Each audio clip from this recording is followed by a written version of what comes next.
I'm Sean Slatt. I'm a registrar in neurology here at Southampton General Hospital.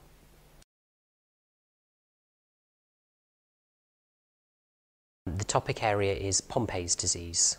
It's a rare inherited form of muscle problem.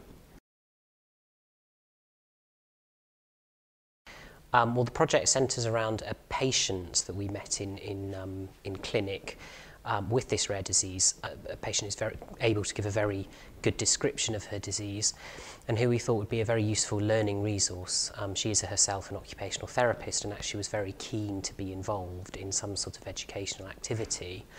And it was great, having done previous projects with the e-learning department, to come up with a project that we could integrate into that.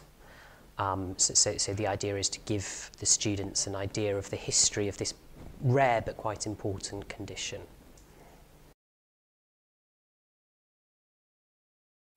Well, the target audience is quite broad, actually. In this case, it would be medical students really of any year, because of there are many aspects to it, both in terms of taking history, in terms of the biochemistry of the particular disease, but would also be useful actually as a postgraduate learning resource for doctors in higher training.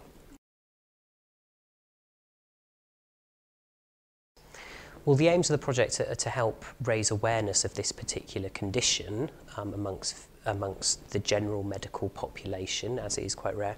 But the other aims are really also to give an opportunity to think about muscle disease, to think about history taking. It's quite a broad. There's quite a broad objectives.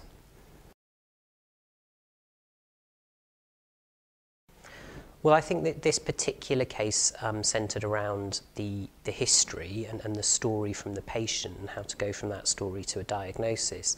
And using multimedia and internet-based learning just seemed that the natural way to get that across to people. I think it comes alive more than a sort of a dry textbook description of the symptoms and signs.